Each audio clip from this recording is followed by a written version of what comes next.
প্রেমের ধারা ঝরে যেথায় তারি পারে দেবে কি গো বাসা আমায় দেবে কি। রবীন্দ্রনাথকে শিক্ষানবিশ হিসাবে জোড়াসাঁকোতেই শিক্ষানবিশ করলেন। সেখানে জমিদারি সম্পর্কে শিক্ষা লাভ করতে লাগলে শেষে 30 বছর বয়সে অর্থাৎ 1890 সালের দিকে তিনি শিলাইদহে পদার্পণ করলেন। জমিদারি পরিদর্শন এসে জমিদারির তত্ত্বাবধানে। অবশ্য তার আগেও তিনি তার পিতার সাথে এই শিলাইদহে এসেছিলেন। তার ভাই যতীন্দ্রনাথের সাথেও এই শিলাইদহে এসেছিলেন। এই শিলাইদহ বটেই তিনি এই যতীন্দ্রনাথ লালনের ছবি আঁকিছিলেন পদ্মা বটে। কিন্তু রবীন্দ্রনাথের সাথে লালনের কোনো কিন্তু দেখা হয়নি। তো তিনি যেদিন শিলাইদহে পদার্পণ করলেন কলকাতা থেকে পদ্মা বটে পদ্মায় যখন আসলেন তখন বহু প্রজারা নদীর ধার দিয়ে দাঁড়িয়ে আছে। রবীন্দ্রনাথ পালকিতে নামলেন। ডোরা এটাকে বলা হয় হাত পালকি, মানে তার সাগরিদ বা তার যে সমস্ত পাইকাররা আছে তারা ওই পালকিরা নিয়ে বড় পালকি, এখন যেটা কঠিবাড়িতে আছে প্রজারা। তো প্রজাদের ভিতরে একজনের প্রজা ছিল পলাইনির মা। তার জমির খাজনা মাফ করার দরকার। পাইকাররা তার বাড়িতে গেছে, গিয়ে খাজনা দেওয়ার জন্য তাগিদ দিয়েছে। তো খাজনা পাবে কোথায়? উনি বাবুর কাছে নালিশ জানাতে গেছেন। তো অনেক লোক জমিদারি শেষ, তার বহু কর্মচারী ঘিরিয়ে আছে। উনি ভিতর থেকে গিয়ে বাবুর কাছে গিয়ে হাজির। রবীন্দ্রনাথ তখন কিন্তু রবীন্দ্রনাথ না, শিলাইদহে রবীন্দ্রনাথ কিন্তু রবীন্দ্রনাথ নন, তিনি বাবু মশাই। আর এই দেশের প্রজারা তাকে তুই তুকারি করতেন।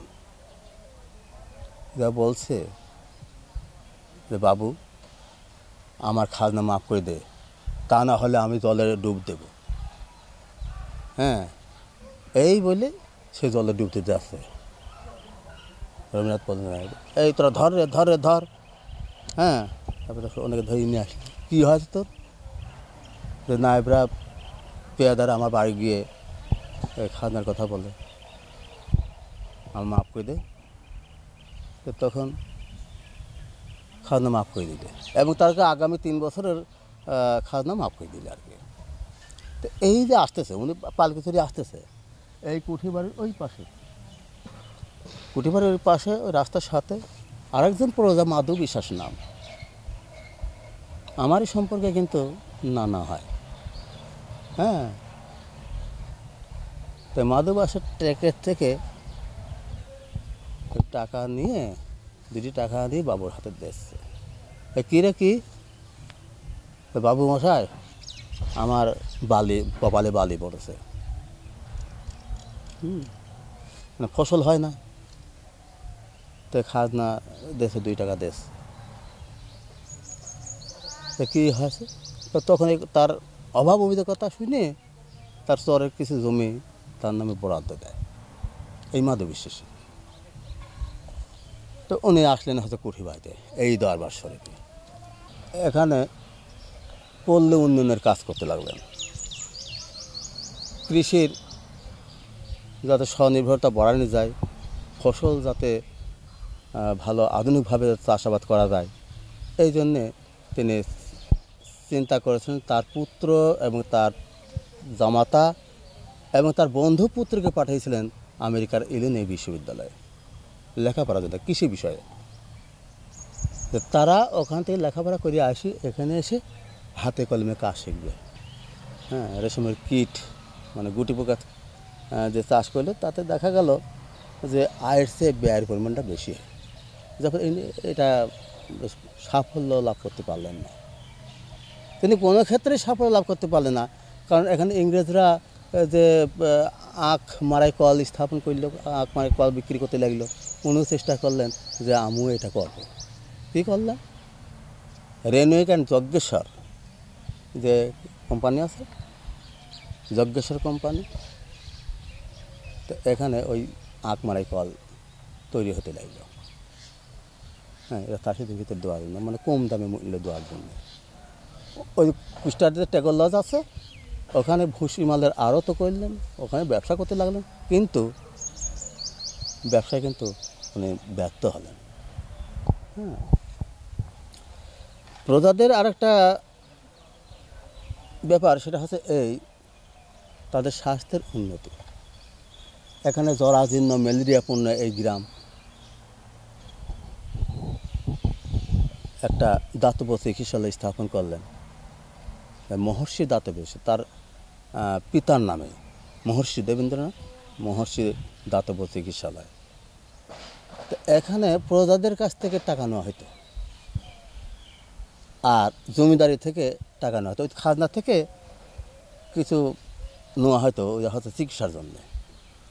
উনি চিন্তা করলেন এখানে প্রজাদের কিছু অংশ থাক, শুধু জমিদার করবে তা না, প্রজাদেরও এখানে মালিক হবে আর কি, বা এখানে অংশগ্রহণ করবে আর কি। এই জন্যে তিনি ওই 3 পয়সা হারে ওই খাজনার টাকাটা নিতে লাগলেন স্বাস্থ্যসেবার জন্য। শান্তিনিকেতন যেটা হয়েছে, মানে এটা বিশ্ব শান্তিনিকেতন বিশ্ববিদ্যালয়, সারা বিশ্বের লোক যেখানে লেখাপড়া করে, ওনার স্ত্রীও এখানে গয়নাগাতি বিক্রি করে ওই বিশ্ববিদ্যালয় চালনা করেছিলেন। তারপরে এখানে প্রথম দিকে তিনি করেছিলেন, কৃষি ব্যাংক করেছিলেন। এই কৃষি ব্যাংক করাতে ধনী ধনী মহাজনরা এদের ব্যবসা গুটিয়ে নেয়, তা চালাতে পারছিলেন না। তাই এখানে কিছু অসুবিধার কারণে এই ব্যাংকটা শেষ পর্যন্ত চলতে পারেনি, ওটা প্রতিসরে গেল, প্রতিসর কৃষি ব্যাংক।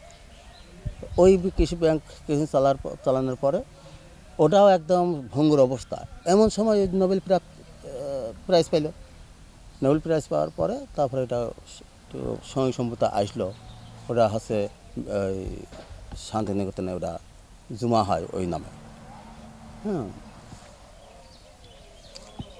তো এখানে বিদ্যালয়, কৃষি, মানে শিক্ষা আর কি, শিক্ষা, কৃষি, স্বাস্থ্য,